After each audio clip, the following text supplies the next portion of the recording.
Greetings, this is Christine Bundy, State Coordinator for the Indiana Assembly. This is Gen Ed Wednesday, General Education, as we're continuing with Brent Allen Winter's Declaration of 76, United States Constitution, a common lawyer comments, clause by clause.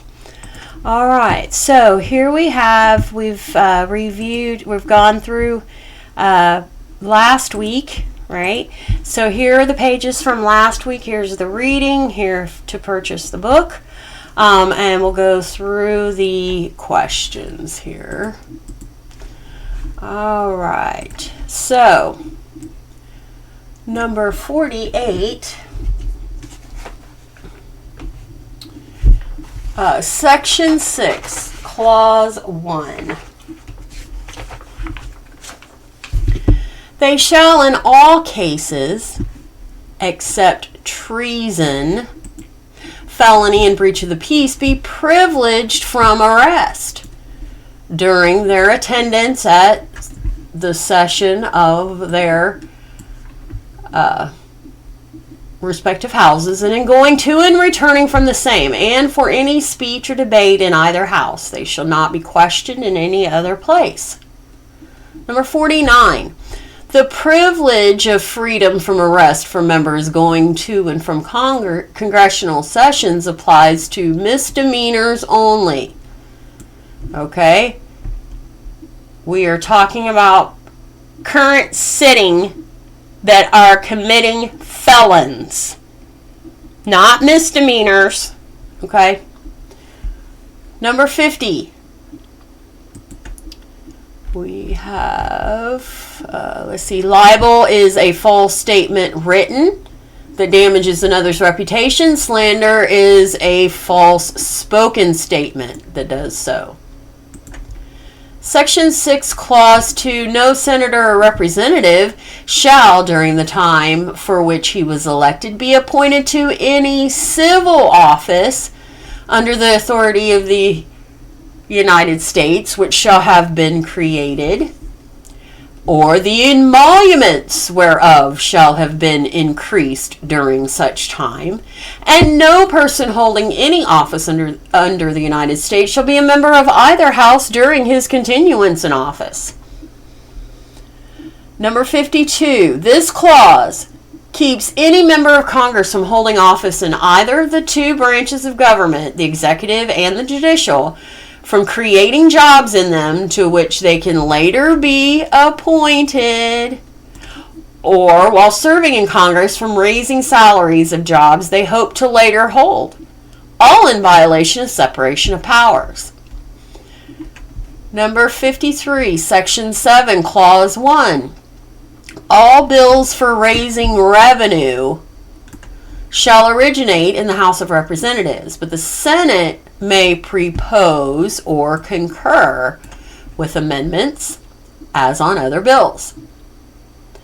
Number 54. Second, taxation must be according to equal representation. Unlike the Senate, each member of the House of Representatives represents the same number of people in accord with the required 10-year census. And the census, if you'll go back, is also in the Bible, because that was the whole point of why Joseph and Mary were even coming into Bethlehem, was because the census was going on, and they all had to come for that simple head count. Number 55, simply put, because the people can more readily control the membership of the lower house than the Senate, all tax legislation must begin in the lower house, a common law tradition from England. Number 56, there, as here, the lower house of commons quicker reflects the majority's will, because the people elect its members. Section 7, Clause 2. If after such reconsideration 2/3 of that house shall agree to pass the bill, It shall be sent together with the objections of the other house, by which it shall likewise be reconsidered, and if approved by 2/3 of that house, it shall become a law. Number 58, our declarations, clause 4, section 4 reveals the reasons for this clause, 10-day rule, and pocket veto. 59, let's see. The president can also allow a bill to become law by merely letting 10 days pass without signing it. Number 60, the framers' intent. Sundays are excluded from the processes of law because our common law has incorporated the practice from Christianity. Story v. Elliott, 8 Cohen, New York, 1827, holding the first day of the week holy. As long as everyone's in agreement that the first day of the week is Sunday. 61. Section 7, Clause 3. Every order, resolution, or vote to which the concurrence of the Senate and House of Representatives may be necessary, except on a question of adjournment, shall be presented to the President of the United States, and before the same shall take effect, shall be approved by him, or being disapproved by him, shall be repassed by 2/3 of the Senate and House of Representatives according to the rules and limitations prescribed in the case of a bill. 62. This clause requires that any bill Congress poses stay powerless until it becomes a law by following our Constitution's due process, which says the Supreme Court is Magna Carta's law of the land. Number 63, Article 1, Section 8 limits the powers of Congress by enumerating or listing them. Congress has no lawful power outside those powers our Constitution lists. Number 64, bottom line, where our Constitution is silent, Congress has no right to act. So why are they? And why are we allowing them? 65. It is the first principle of both Scripture and common law that government is never free to act without clear and lawful grant of authority. And they've run amok right now. 66. Simply put, in Scripture, as well as at common law, the law of agency relationships governs grants of authority, recognizing narrow authority having little discretion and broad authority having great discretion. Let's see. So also the tenet of common law government that all authority men are given is limited, arises from general or special revelation, laws of God's nature and God's Scripture. Right? All right, so those were the answers for the questions from last week's reading. Now we'll go ahead. This week is pages 76 to 81. And we will go ahead and have that reading now. Continuing with Brent Allen Winters, Declaration of 76, United States Constitution, a common lawyer comments, clause by clause, pages 76 to 81. Section 8, Clause 1. The Congress shall have power to lay and collect taxes, duties, imposts, and excises, to pay the debts and provide for the common defense and general welfare of the United States. But all duties, imposts, and excises shall be uniform throughout the United States. Comment. The power to lay and collect taxes taking of a person's property, and to declare war, sending a man to kill or be killed, are Congress's two greatest powers, never to be allowed in the hand of any other. This clause ties our Constitution to its preamble in order to narrow government's powers, especially limiting taxing and spending powers, to three purposes: to pay the debts and provide for the common defense and general welfare. The preamble thus distinguishes paying, providing, and promoting. Indeed, the people's support of the general government is a light burden as long as that government never supports one group to the exclusion of another.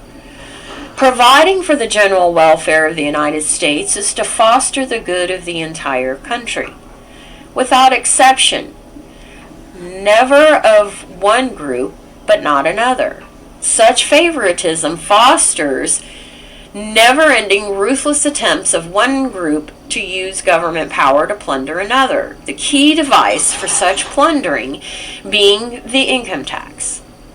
Of great note, this clause gives all power of taxation and tax collection to Congress, citing three kinds of taxes.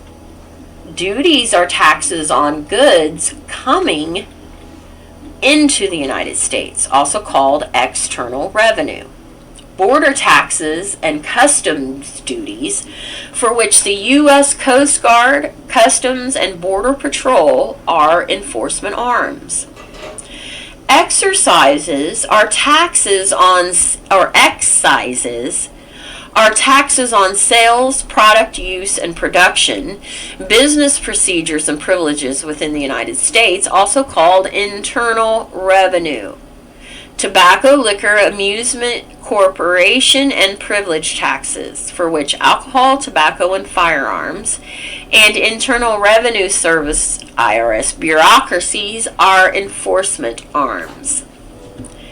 Impost is a general term for both duties and excises. Tax collection is in Article 1, separate power of the legislative branch. Bottom line, federal tax collection outside Congress's district control is unconstitutional, i.e., without authority.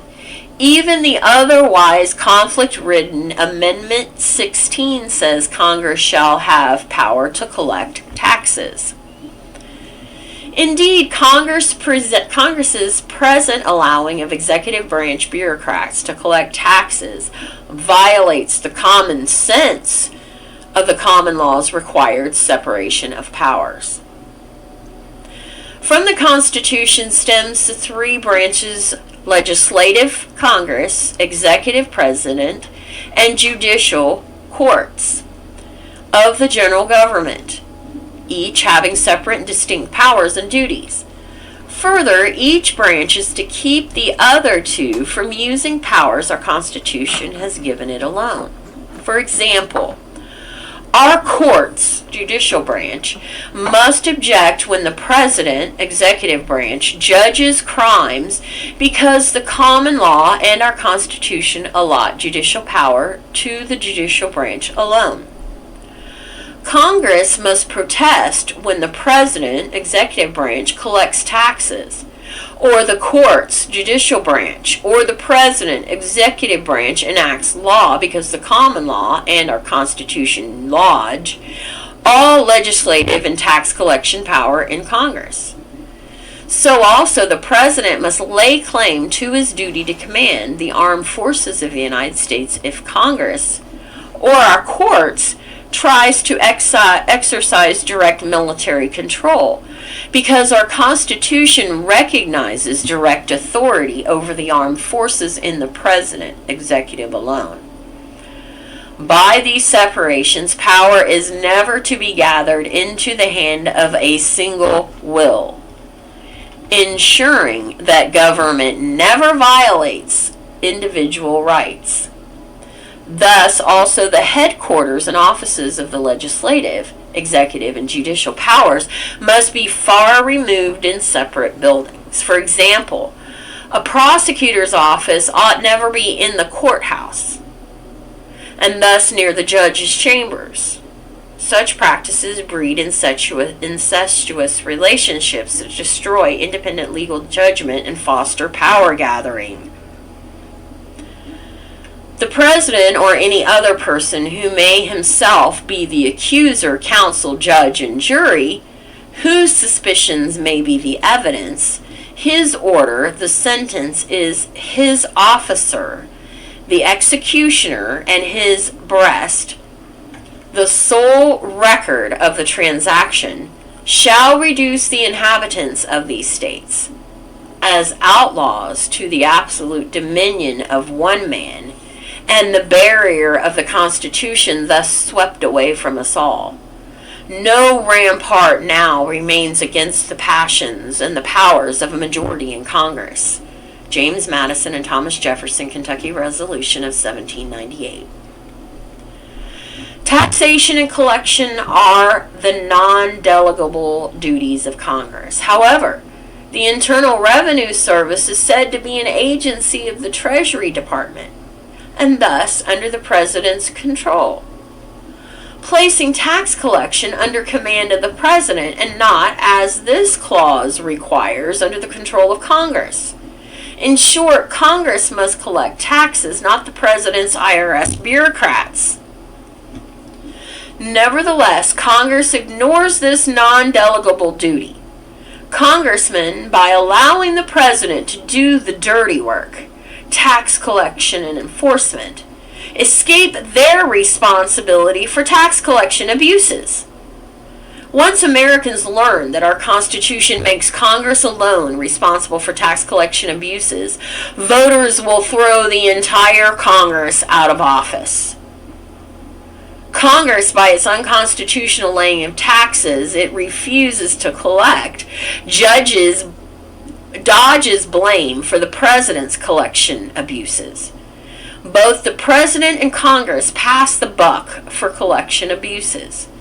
The IRS is to blame, says the congressman. We only pass tax laws, not enforce them. But I can't stop the IRS, says the President, until Congress empowers me with legislation. Finally, the IRS closes the circle and the scheme is complete. Congress is to blame. We only enforce the laws it passes. Each branch shirks its sworn duty, points at the other, duping the people, who then shirk their duty as grand jurors to hold culprits punishable for crimes against Americans under the mere stolen banner of tax collection powers. Bottom line, because only Congress can lay taxes, our Constitution also tasks its alone with collecting taxes. Because congressmen face regular elections, only Congress will stop collection abuses, and if necessary to get reelected, it will end a tax altogether. If not, the people will elect new ones until Congress owns its constitutional responsibility to collect taxes. See this handbook, U.S. Declaration of 76, Section 19, U.S. Constitution, Article 1, Section 2, Clause 3, Article 1, Section 9, Clause 4, Amendment 16, and comments discussing taxes. This welfare clause is no reference for commerce, but is a restriction on the power to tax. Section 8, Clause 2, to borrow money on the credit of the United States. Comment. The power of Congress is to borrow money on the credit of the United States, means on the back of the individual American, and thus is unwise, except in immediate threat of national survival. Because the borrower, Congress, enslaves the individual American to the lender, the bankers. See Proverbs 22:7, where D.B. Avadith, translated slave, means to worship another by one's labor. Thus, one is to devote every activity, including one's work, unto the Lord. See 1 Corinthians 10:31. History speaks clear. The same banker using debt will readily enslave nations at war with each other. And again, slavery is supposed to be outlawed, unconstitutional. Section 8, Clause 3, to regulate commerce with foreign nations and among the several states and with the Indian tribes. Comment. This is the Commerce Clause. Federal courts have stretched it thin to splitting apart, applying it with such abandon that it is now turned on its head. Government uses it as a license to unlimited power instead of a bar on government power, its real intent. Because the courts refuse to limit Congress's reach, as the Commerce Clause requires, law schools nowadays teach that Congress is king of the Commerce Clause. The framers, however, meant instead of this clause to empower Congress to keep the states from hampering the free flow of goods to and from other countries, the Indian tribes, and between the states themselves. Any act of Congress beyond this is unconstitutional, i.e., lawless. In fact, to regulate, says Madison, means to keep regular. That is, to keep constant streams of commerce, goods and services flowing across state lines. The use of the word commerce was new and fresh when our Constitution was drafted. According to the first edition of Encyclopedia Britannica of 1776, commerce signifies tangible goods, never services, and evidences of transactions such as communication by documents, and communication by electric or light signal. Nevertheless, the Supreme Court interprets commerce to mean not only trade between the states, but also all kinds of commercial and non-commercial activity wholly occurring within the boundaries of each individual state. Indeed, commerce among the several states, i.e. interstate commerce, says the court includes not only government and transactions across state lines, but also any activity that never moves or extends across a state boundary, but that affects a term of emotion, or even could affect commerce in another state. Even non-activity is said to affect interstate commerce. Such interpretation is not only silly, but also destructive. Men and women languish in jails due to such absurd overreaching of Congress-made crimes, taking power where a person's action or inaction could affect someone's emotions. Such unconstitutional limitless power to meddle with commerce includes the power to fine and punish, to encourage and promote, to protect and prohibit, and even to restrain and destroy. Thus, Congress passes laws and provides funds to control farmland and livestock, and to forbid interstate shipment of otherwise lawful goods. In short, the general government, all three branches, misuses the Commerce Clause to hamper and even stop interstate commerce instead of to regulate it, i.e., keep it moving across state lines. Nowadays, Congress even bars shipment of certain items in order to manipulate prices. The Commerce Clause is to further the root reason for our Constitution, to limit the federal government. One must therefore never interpret it to give unlimited power to that government, swallowing the whole purpose of our Constitution. To sum up, contrary to fundamental rights and in violation of federalism, our Constitution's distribution of authority between the states and the general government, Congress lays false claim to authority to hamper movement of anything from people and livestock to firearms and grain, not only among the states but within each state. the other two branches of government, ignores our Constitution, enforces Congress lawlessness. See this handbook, U.S. Declaration of 76, Section 18, and comment. All right, that was the reading. We'll go ahead here and go into the question and answer part of the study guide.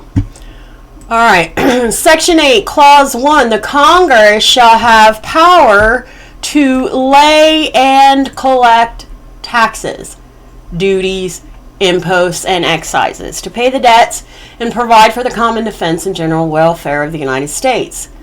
But all duties, imposts, and excises shall be uniform throughout the United States. 69. The power to lay and collect taxes, taking of one's property, and to declare war, sending a man to kill or be killed, are Congress's two greatest powers, never to be allowed in the hand of any other. 70. Our taxes, let's see, Duties are taxes on goods coming into the United States, also called external revenue. Border taxes and custom duties, for which the U.S. Coast Guard customers and Border Patrol are enforcement arms. 71. Excise taxes are taxes on sales. And I just realized that I was going through it, so I'm going to stop from here and just start reading the questions. Okay, so number 72, bottom line, the federal tax collection outside Congress's direct control is blank, i.e. without blank. 73, indeed, Congress's present allowing of executive branch blank to collect taxes blank, the common sense of the common law's required separation of powers. 74, from our Constitution stems the three branches, legislative, Congress, executive, president, and judicial courts of the general government, each having separate and distinct blank and blank. 75, by these separations, power is blank to be gathered into the hand of a blank will, ensuring that government never violates individual rights. 76, however, the Internal Revenue Service is said to be an agency of the Treasury Department and thus under the blank control, placing tax collection under the command of the President, and not, as this clause requires, under the control of blank. 77, once Americans learn that our blank makes Congress alone blank for tax collection abuses, voters will throw the entire Congress out of office. Time to do it. 78, each branch blank, its sworn duty, points at the other blank, the people who then shirk their duty as grand jurors to hold culprits punishable for crimes against Americans under the mere stolen manner of tax collection powers. You all are the grand juror, and you're the one shirking your duties. I'm just reading it right here. 79. Because congressmen face regular blank, only Congress will stop collection blank, and if necessary to get reelected. It will end tax altogether. 80. Section 8, Clause 2, to borrow money on the blank of the United States. Number 81. The power of Congress to borrow money on the credit of the United States means on the blank of the individual blank, and thus is unwise, except in immediate threat of national survival, because the borrower, Congress, enslaves the individual American to the lender, the bankers. 82. History speaks clear. The same blank using debt will readily blank nations at war with each other. Number 83, Section 8, Clause 3, to blank commerce with blank nations and among several states and with the Indian tribes. 84. Federal courts have stretched it thin to splitting apart, applying it with such abandon that it is now turned on its head. Government uses it as a blank-to-blank power instead of a bar on government power. Its real intent. 85. Indeed, commerce among the several states, i.e. interstate commerce, says the court includes not only movement and transaction across the state lines, but also any activity that blank moves or extends across the state boundary, but that blank a term of emotion or even could affect commerce in another state.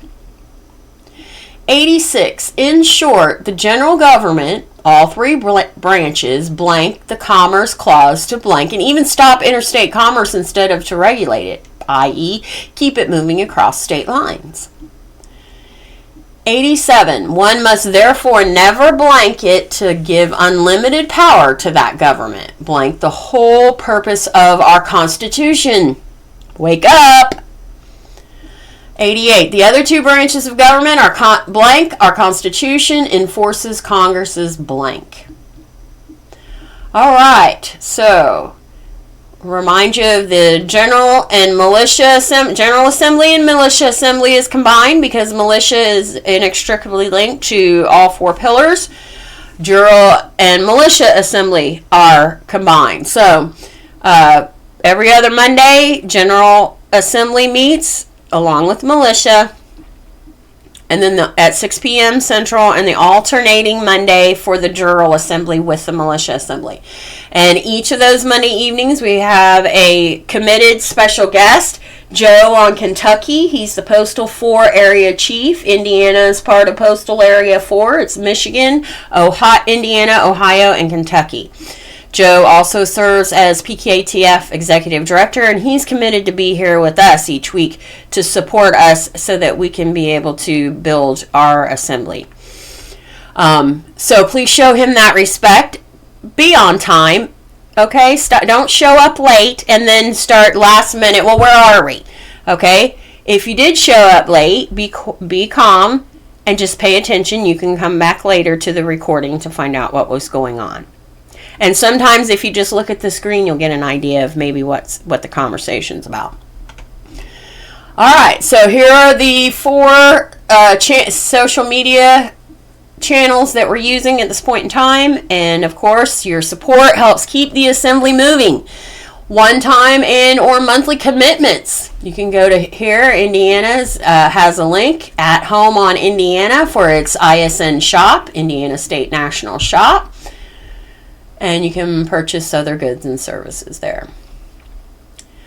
Okay, so if you know of other platforms that offer live stream and chat functions, email to records at the indianaassembly.org, and we can work to get those included as well.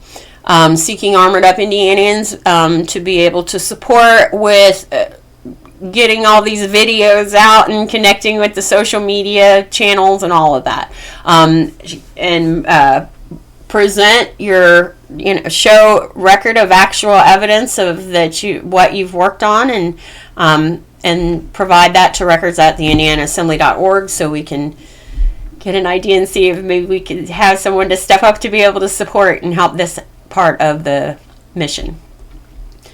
All right, everyone, I want to thank you all for being on the call, and we will be back next week to continue with Brent Allen Winter's Declaration of 76, United States Constitution, a Common Lawyer Comments, Clause by Clause.